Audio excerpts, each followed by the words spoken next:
Magandang araw po sa inyong lahat. Bago natin simulan ang kwento, ay muli ko lang pong hihilingin sa inyong mga mabubuting puso na pumindot ng like at mag-comment na rin ng kahit present man lang. Siguro naman hindi yun magdudulot sa inyo ng malaking perwisyo, di ba? Pindutin na habang nakikinig. Salamat sa iyo, katribo ah. Ipagpatuloy na natin ang kwento. Nagpatuloy sa paglalakad ang grupo.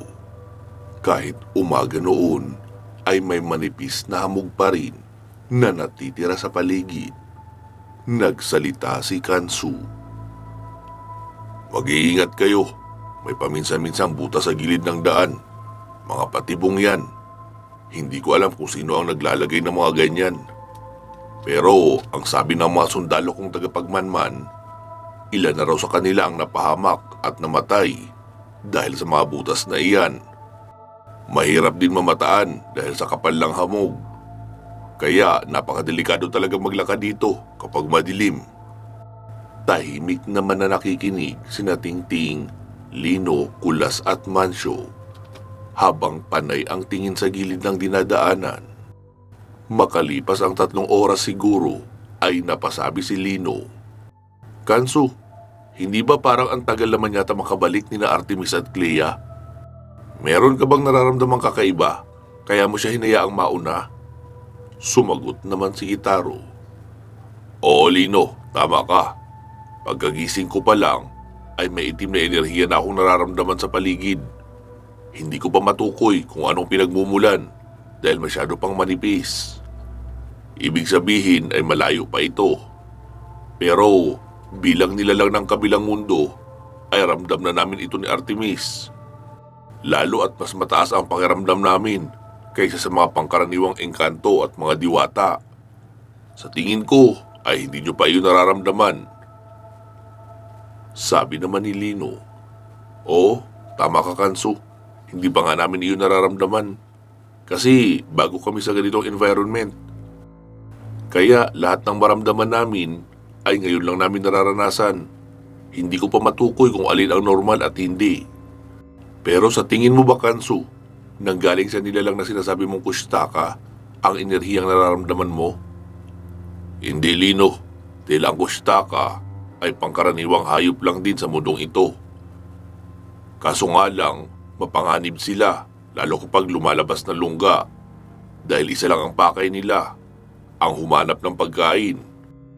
Tatango-tango lang sina Lino at Kulas. Ilang sandali pa ay biglang huminto si Tiara at itinaas ang kamay na sinasabing huminto muna dahil may panganib sa unahan. Sabi naman ni Mansyo, Bakit Tiara? Anong meron? Hindi ko masabi kung ano Mansyo, pero may mga nilalang na nakapaligid sa atin. Mukhang nasa ilalim sila ng lupa. Agad namang nagsalita si Lino. Kulas, gamitin mo ang elemento ng hangin at tanggalin mo lahat ng hamog na nakapalibot sa atin. Mabilis naman na kumumpas si Kulas, kasabay ng pag-usal ng orasyon. May nabuong 4 na maliliit na ipo-ipo na nakapaligid sa kanila at hinigop nito ang lahat ng hamog sa paligid.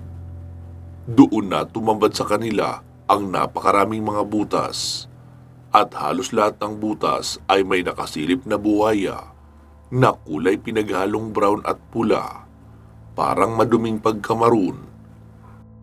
Lahat iyon ay umaangil na halatang gutom na gutom. Agad naglabas ng kanyang espada si Kansu. Umanda kayo, kailangan natin makalayo dito. Hindi natin sila mauubos, masyado silang marami. Sabi naman ni Lino, Kulas, ugain mo ang lupa para makatakbo tayo. Agad naman yung ginawa ni Kulas. Ilan sa mga buhaya na nakadungaw sa butas ay nahulog pa ilalim. Agad sumigaw si Lino, Takbo na! Mabilis na nga silang nagsitakbo habang panay ang pagtaga sa mga tumatalo na mga buhaya. Kahit patuloy sa pag-uga ang lupa, ay may mga nakakalabas pa rin ng mga hayop sa butas, kaya patuloy sila sa pagtakbo. Kulas, ang ipo-ipo wag mo ihinto. Mahihirapan tayong makita ang butas sa lupa. Baka ma-shoot tayo. Sigaw naman ni Tingting. Kaya habang tumatakbo ay nakaangat ang dalawang kamay ni Kulas na siyang kumukontrol sa elemento ng hangin at lupa. Si Lino naman ay nasa likuran ni Kulas. Siya ang tumataga para maprotektahan si Kulas at hindi matalunan ng mga buhaya. Habang sa unahan naman ni Kulas ay sina Mancio at Tingting. Patuloy sila sa pagtakbo at hindi na nila alam ang direksyon na kanilang tinatahak. Hanggang sa napahinto sina Tiara at Kansu sa pagtakbo. Nagtaka sina Mancio at sinabing, "Bakit kayo huminto?" Sabi naman ni Tiara, "Wala nang madadaanan." Pagkatingala nila ay dead end na at nasa harap sila ng matarik na pampang. Lahat sila ay sumandal sa may pangpang habang nasa unahan nila ang napakaraming mga buhaya na unti-unting lumalapit. Naku naman, bay, ang balak ko ay makatikim kumain ng buhaya. Hindi pa ako nakakapagluto ng ganito eh. Pero hindi ko akalain na ako pala ang makakain ng buhaya dito. Sabi naman ni Kansu. Hindi pwedeng hayaan na lang natin sila nakainin tayo. Kapag nakain tayo ng mga yan, ay magkakaroon sila ng kapangyarihan na nagbumula sa atin. Lalaki ang mga iyan at mas lalong magiging mabangis. Mananalasa yan sa pinakamalapit na pamayanan na kanilang mapupuntahan hanggang sa kumalat sa buong mundo ng mga engkanto. Kaya kailangan mapatay natin ang mga iyan o di kaya makatakas tayo. Sabi naman ni Tingting. Napakagandang ideya niyan, Kansu, no? Kaso napakahirap isipin kung paano gagawin. Pagkabunot lang ni Tingting ng kanyang itak, ay agad nang may sumugod na nilalang sa kanya. Humanda na rin si Mancio at tumulong kay Tingting. Sabi ni Lino, ayoko ng sitwasyong ito, pero mukhang wala na tayong pagpipilian. Naglabas ng dalawang espadang kayanet si Lino at sumugod na rin. Maging sina Kansu at Tiara ay talikuran na sa pakikipaglaban. Kaya namang patayin ang isang buhaya, pero gaya ng mga pangkaraniwan ay mahirap itong tablan, lalo na sa ibabaw na bahagi.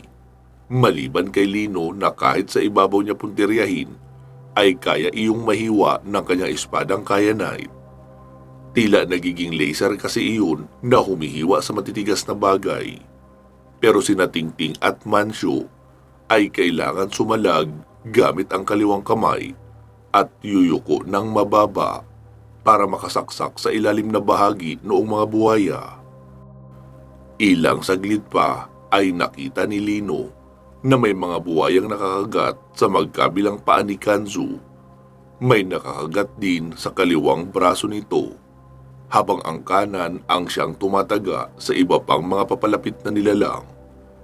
Hirap na ito. Kahit napakarami nang napapatay ni Lino ng mga buhaya, ay tila hindi ito nauubos dahil may dumarating pa na lumalabas mula sa mga butas. Nagmadali sa pagkilos si Lino at pinagtatagpas ang mga nakakagat kay Kansu, tapos siya ang pumuwesto sa harapan. Sabi naman ni Tingting, Kuya Lino, gumawa ka ng paraan. Hindi natin maililigtas ang mag-ina mo kung dito na tayo mamamatay. Paano na ang mga mahal natin sa buhay? Sabi naman ni Lino. Oo, Tingting, tama ka. Hindi pwedeng dito na magtapos ang lahat.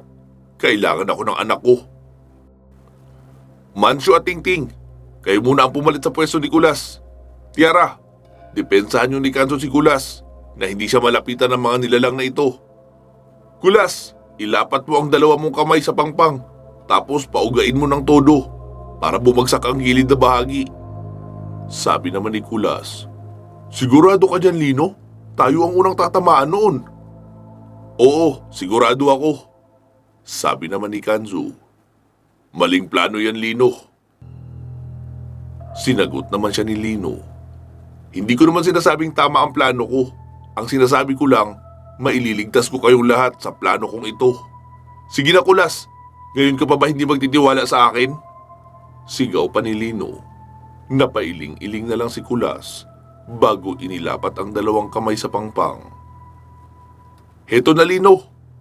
Sigaw pa ni Kulas, sabay ng pag-usal ng orasyon at pumikit. Ilang saglit pa ay nagsimula ng umuga ang pampang. May mga maliliit na bato na nalalaglag mula sa itaas. Sumigaw si Lino. Umatras na kayo lahat at dumikit kay Kulas! Ha? Paano ka? Wika pa ni Kansu. Basta! Pumunta ka na roon, Kansu! Mabilis na nagsiatras ang lahat at dumikit sa likurang bahagi ni Kulas. Mabilis pinagtatagpas ni Lino ang mga lumalapit na mga buhaya. Pinagliyab niya na rin ang dalawang espadang kyanite para matakot ang mga nilalang at umatras kaunti. Noong dumistansya saglit ang mga buhaya kay Lino, ay mabilis na siyang tumakbo at sumandal na rin sa baging likuran ni Kulas. Bali si Tingting na ang nasasandalan niya. Umusal si Lino ng orasyon at nagpalabas siya ng malaking bilog na barrier na nakapalibot sa kanila. Kitang-kita nilang lahat ang pagguho ng gilid na bahagi ng pampang, pero lahat ng bato na nalalaglag sa bahagi nila ay sa glass barrier lang tumatama at dumudulas pa ibaba. Kitang-kita nila ang pagkakapisat ng mga malalaking buhaya na tinatamaan ng mga bato. Maging iyong nasa unahang bahagi ay tinatamaan rin dahil malawak ang sakop ng binabagsakan ng mga bato mula sa gilid ng pampang. Noong mahinto ang pagguho ay nagsalita si Mancio. Hindi nga tayo nadurog ng bato. Nakulong naman tayo sa ilalim ng mga batong ito. Sabi naman ni Lino, Sus, madali kayong mapanghinaan ng loob. Hanggat hindi pa tayo namamatay, ay may magagawa pa tayong paraan. Kulas, gumawa ka ng malaking ipo-ipo sa labas at higupin mo lahat ng mga bato at buhangin na nakatabon sa atin sa itaas na bahagi. Hindi ko kasi pwedeng alisin ang barrier habang nasa ilalim tayo dahil magkukulap sa atin ang mabibigat na bato na nasa ibabaw natin. Sige, Lino. Pagsang-ayon pa ni Kulas at nagsimula ng umusal ng orasyon at may nabubuo ng malaking ipo-ipo sa labas. Ilang saglit pa ay nakikita nilang unti-unti na lumiliwanag ang itaas nila dahil naaalis na ang mga nakatakip hanggang sa wala nang nakapatong sa ibabaw. Inalis na ni Lino ang barrier at nagsiakyat na sila upang makaahon. Tinignan nila ang paligid. Nagulat sila dahil napakalawak pala ng inabot ng mga nahulog na guho. Kansu, pasensya ka na. Mukhang malaki ang pinsala na nagawa ko sa mundo nyo. Hindi rin natin pwedeng alisin ang mga guho na yan dahil muling makakalabas ang mga buhaya na nasa mga butas. Ayos lang yan, Lino. Iniligtas mo naman ang buhay ko. Lino, kapag nagsawa ka na maging babaylan sa mundo nyo, ay sabihin mo lang agad sa akin. Gagawin kitang kanang kamay rito at kahit anong hilingin mo ay bibigay ko. Kayamanan para sa pamilya mo at buhay na walang kamatayan. Pwede kong ibigay sa iyo yun, basta hindi ka lang sasadyain na patayin. Sa tagal kasi ng paglilingkod ko sa kaharian ng Sapiro, wala pa ako nakitang nilalang na kasing galing mo mag-isip. Idagdag pa na napakataas ng antas ng iyong kapangyarihan. Sabi naman ni Lino. Teka nga, Kanzu, di ba hari ka? Bakit ang baba yata ng antas ng kapangyarihan mo? Talaga bang mababa lang ito o itinatago mo lang? Sabi naman ni Kanzu. Ang totoo niyan, Lino, kapag naging hari ka, ay merong mutya na ibibigay sa hari para tumaas ang antas ng kapangyarihan nito. Pero ako, hindi ko kinuha ang mutya na iyon. Lalo na at paminsan-minsan ay gusto kong umalis ng kaharian na walang kasamang mga hukbo. Kung nasa akin yun, madali ako mararamdaman ng mga kalaban o ibang mga nilalang na nagnanasang magkaroon ng mataas na kapangyarihan. Hindi nila ako titigilan sa kakatugis para makuha ang mutya na iyon, kaya mas maigi nang wala ako noon para hindi ako puntirya ng mga kalaban. Paano mo ililigtas ang sarili mo kapag nasa panganib ka sa labas? Kahit papaano, ay marunong naman ako lumaban kasi dati nga akong general. Idagdag pa na kapag umaalis ako ay isinasama ko si Artemis. Nagtanong naman si Mancio. Kanso, bahagi ba si Artemis ng personal na tagabantay ng hari? Hindi, ako mismo ang nagtalaga sa kanya. Minsan kasi ay may mga lakad ako na hindi opisyal, kaya ayokong magdala ng hukbong tagapagbantay. Kagaya na lang ng lakad na ito. Personal na lakad ko lang ito o pamamasyal. Kaya nakakaya sa konseho kung dadalhin ko ang hukbo ng tagapagbantay sa akin. Natawa naman si Kulas. Anong nakakahiya roon? Itrabaho nilang bantayan ng hari sa lahat ng oras?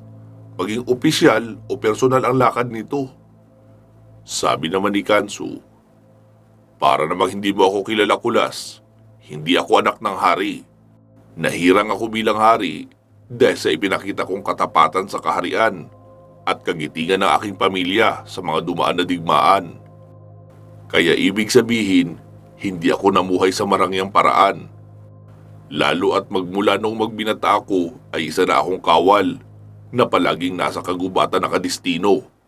Kaya hindi ako sanay na may tagapagsilbi o may ibang nilalang na lumalaban para sa akin. Sumabat na rin si Lino. Nakakatuwa ka, Kanso. Hari ka, pero parang hindi mo tanggap magkaroon ng buhay hari. Yun talaga ang buhay ng hari, palaging may bantay. Sumabat naman si Tiara. Iyon nga ang sinasabi ko sa kanya, Lino. Hindi naman pagmamalabis kung gagamitin niya lahat ng pribilehiyo ng pagiging isang hari. Ayaw niya nga na minamasahe siya ng ibang diwatang tagapagsilbi o gamutin siya kapag meron siyang pinsala. Kailangan ako raw talaga ang gagawa noon sa kanya. Sumabat naman si Kansu. Abay, oo naman. Baka espiya o asasin ng mga kalaban pala ang mag-aasikaso sa akin. Di mapapadali pa ang buhay ko. Kaya wala akong ibang pagkakatiwalaan na hawak sa aking katawan maliban sa aking asawa. Tumawa na lang sina Lino at Kulas. Sabi ni Lino, ano, sapat na ang pahinga natin? Sa tingin ko kasi kailangan na natin lumayo rito. Hindi natin alam kung may mga nakaligtas pa na mga buhaya. Baka atakihin na naman tayo.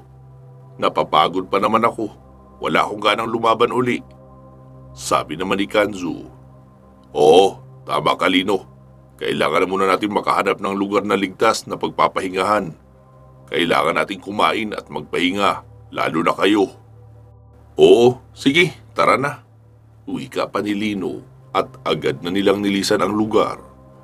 Habang naglalakad ay biglang napatingin sa may unahan sina Lino, Kanzo at Kulas. Dahil may nararamdaman silang mataas na antas ng itim na enerhiya.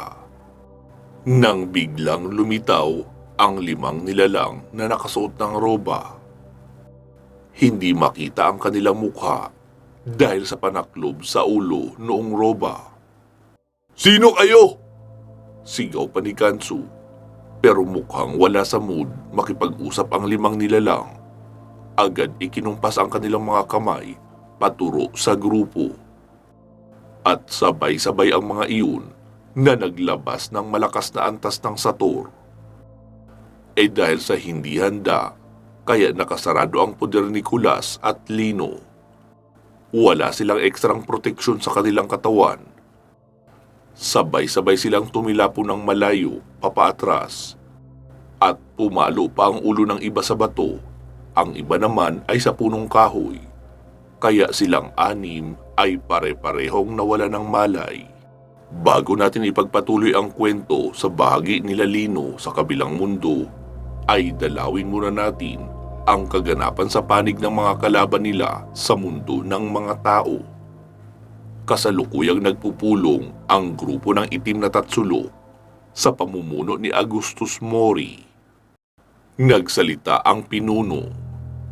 Remus, ano nang latest update sa project ni Alexander sa San Agustin? Wala na, pinuno. Natalo sila noong babaylan na si Lino. Maging ang bundok na kinakatirikan noong laboratorio ay sumabog at kasamang lumubog sa ilalim ng bundok na iyon. Nasaan na ngayon yung babaylang si Lino? Wala pa akong balita sa kinaroroonan niya. Ipinadala ko na si Dexus sa San Agustin para pamunuan ang natitirang mga aswang sa lugar. Pero karamihan ng mga aswang sa lugar na iyon ay sinugod rin ng grupo ng babaylan, lalo na iyong mini headquarters nila na naroon sa lugawan. Sinunog ng babaylan ang lugawan at nilipo lahat ng aswang na naroon. Magaling magtago ang grupo ng babaylan na iyon at malinis magtrabaho. Kahit ikinalat na ni Dexus ang mga kasama niya, ay wala pa rin silang napala. Muling nagsalita si Agustus.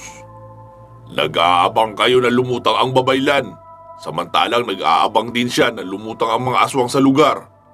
Bakit hindi siya ang kusa nating palutangin? Ipadala mo roon si Jonas, ang tauhan natin na taong bakal. Gumawa siya ng kaguluhan, mang-hold up ng mga bangko, mangharang ng mga sasakyan sa main road. Pasamahan mo na rin ang 5 manananggal na siyang magmamanman mula sa itaas. Utusan mo na rin ang mga manananggal na bumiktima ng mga tao at iwanan ang katawan sa gitna ng kalsada para maalarma ang mga tao at madaling mabalitaan ng babaylang iyan. Ikaw naman, Damian, kausapin mo sa Alexander. Sabihin mo welcome pa rin siya sa organisasyon natin, pero hindi siya magiging sangay ng ating organisasyon, kundi magiging direktang tagapaglingkod natin. Ayoko nang marinig ang mga mabulaklak niyang proyekto na lahat naman ay palpak. Siya mismo ang kailangan ko, dahil kapag nahanap natin ang lino na iyan, ay ipapaubaya ko na siya kay Alexander. Siguradong mas maraming dahilan si Alexander para patayin ang babaylan na iyon. Marami silang naging gusot sa kanilang nakaraan na kailangan nilang pagtuusan. Maliwanag, Pinuno. Wika pa ni Damian. Sige, magsialis na kayo. Kailangan nang matupad ang mga plano natin sa lalong madaling panahon. Hindi natin masasakop ang buong bansa kung narito lang tayo nakafocus sa Maynila. Masusunod, Pinuno. Muling wika nila Remus, Damian at Darius, saka nagsialis. Gamit ang private plane ay agad tumulak patungo ng Mindanao si Remus, kasama ang 5 nagagandahang mga dalaga na mga manananggal, at si Jonas, isang tao na may kakayahang maging bakal ang buong katawan. Bossing Remus, mukhang marami ang target kasi 5 talaga kami na dinala mo. Ano, pwede ba naming patirikin muna ang mata sa sarap bago muling patirikin kapag nakuha na namin ang laman loob? Oo naman, dahil ang utos ni Big Boss, kailangan maghasik ng kaguluhan sa San Agustin para mapalabas ang grupo ng babaylan na si Lino. Ikaw naman, Jonas, mang-hold up ka ng mga bangko o di kaya manira ka ng mga establishmento para magkagulo ang lugar. Sabi naman ng lalaki, anong mapapala ko sa pang-hold up ng bangko? Ang kailangan ko ay taong tatagal sa mga suntok ko. Yung kaya kong labanan ng matagal. Hindi ko kailangan ng pera. Kaya mo nga iyon gagawin para mapalabas ang babaylan na si Lino. Kapag nakita mo na ang grupo niya, edi pwede mo na subukan kung gaano katigas ang bungo ng mga kasama niya. Basagin mo isa-isa. Yan ang gusto ko. Wika pa ni Jonas at nakangiti na nakatingin sa labas ng bintana. Dumating sila ng pasado 9:00 ng gabi sa San Agustin. Agad nagbihis ng maganda ang 5 kababaihan at nagpunta sa sentro ng lugar kung saan may mga bar at club. Dahil sa Manila Girl ang pormahan ng 5, kaya wala pang 5 minuto silang nakakaupo, ay may grupo agad na lumapit sa kanila at nagpakilala. Hi girls, I'm Jake. Anak ako ng isang businessman na taga rito sa San Agustin. Kayo, mga taga saan kayo? We're from Quezon City. Nagbabakasyon lang kami rito dahil may dinalaw kaming relatives. Dahil sa bago kami rito, kaya kailangan namin ng tour guide na mag-i-introduce ng buong lugar sa amin. Sabi naman ng binatang si Jake. Tamang-tama, maluwag ang sasakyan ko. Kasyang-kasya kayo. Ano, game kayo mamasyal ngayon? Tutal, maaga pa naman. Pwede pa tayong bumalik dito later. Okay, no problem. Wika pa ng 5 dalaga na malapad ang ngiti. Tila sobra ang pagkahumaling ng mga kalalakihan sa 5 dalagang iyon. Dahil sa may kakaibang kislap ang mga mata nito, na animoy hinihila sila para sumama. 2 sasakyan ang nag-convoy na umalis kasama ng mga dalaga. Imbes na mamasyal ay sinabi ng mga dalaga na mas gusto nila sa lugar na tahimik, malapit sa beach o malapit sa bukid. Sabi naman ng lalaki na may alam siyang lugar sa tabing kalsada na malapit sa bukid. Tahimik raw doon at wala nang dumadaan na sasakyan kapag ganoong oras. Agad namang sinabi ng dalaga na sige, doon sila dalhin para masimulan na agad ang totoong kasiyahan dahil uhaw na sila na magkaroon ng bagong karanasan sa lugar na iyon. Abot tenga naman ang ngiti ng mga kalalakihan sa pag-iisip na hindi matatapos ang gabi nang hindi sila nakaka-score. Huminto ang sasakyan sa lugar na malayo sa sentro. Wala ring malapit na kabahayan doon. Pagkalabas ng mga dalaga ay pare-parehong nakatingin sa maliwanag na buwan habang nakasandal sa sasakyan. Kanya-kanyang lapit na rin ang mga lalaki. Sabay siil sa bawat dalaga na kanilang nilapitan. Wala namang kaarte-arte ang mga dalaga. Wala sa kanila ang pumalag. At isa-isang hinila sa damuhan ang mga lalaki at doon pinalabas ang init ng kanilang katawan. Hindi makapaniwala ang mga lalaki na makakakuha sila ng ganoon kagagandang kababaihan na hindi nila kailangan bayaran at walang mahirap na bulahan at ligawan. Rektahan na agad. Makalipas ang kalahating oras ng paglulunoy sa saya, ay maririnig na ang kanya-kanyang sigaw ng mga lalaki habang nasa loob ng katawan nila ang kamay ng bawat babaeng kaharap at sinisimulan ng hugutin papalabas ang kanilang puso. Ilang sandali pa ay tahimik na ang lugar at tanging tunog ng pagngasab ng kababaihan na lang ang maririnig habang abala ang mga ito sa pagkain ng laman loob ng mga mayayamang kalalakihan. Matapos ang kanilang masaganang paghahapunan, ay isinakay na nila ang mga kalalakihan sa sasakyan. Sila na rin ang nagmaneho at isa-isa nilang inilalaglag sa gitna ng kalsada ang walang buhay na katawan ng mga lalaki. Tagumpay sila sa gabing iyon dahil iyon mismo ang malinaw na utos sa kanila ni Remus para maalarma ang mga taga San Agustin at mapalabas ang grupo ng hinahanap nilang babaylan. Pansamantala muna natin puputulin dito ang ating kwento. Magsama-sama tayong muli sa part 232. Bago po natin tapusin ang videong ito, ay batiin at pasalamatan muna natin ang ating current sponsor at mga super loyal na mga listeners na nag-join sa ating channel membership. Unahin na nating batiin at pasalamatan si Ma'am Aida Lasimet Calfe ng Qatar. Maraming salamat po ma'am sa iyong solidong pagsuporta sa ating channel at mga projects. Sana po ay magtuloy-tuloy na ang inyong paggaling. Naway bigyan din kayo ng mahabang buhay at malusog na pangangatawan ng ating puong may kapal. Salamat din kina Sir Nilo Merdigia Luza, Ma'am Connie Flores, Ma'am Maria Victoria, Ma'am Georgina Bati, Ma'am Rose Halandumon, Sir Lito Bueno, Ma'am Lu Kira, Ma'am Sargent Katsdorms, Ma'am Christine Olson, Sir Jesmar Ocampo, Sir Eduardo Nicar, Ma'am Celsa Escartin, at kay Sir Dean Ciudadano.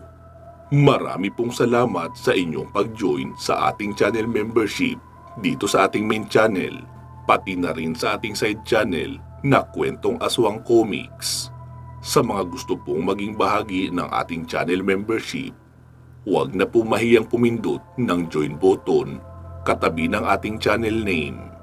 Last but not the least, ay pinapasalamatan ko siyempre kayong lahat na palaging umaantabay at nakikinig sa ating dalawang channels. Inaanyayahan ko rin po kayong makinig sa ating magagandang series, kagaya na lang ng Aswang Killer na naroon sa ating side channel na Kwentong Aswang Comics, pati na rin ang Lihim ng Medalyon dito sa main channel na Katotohanan at Misteryo.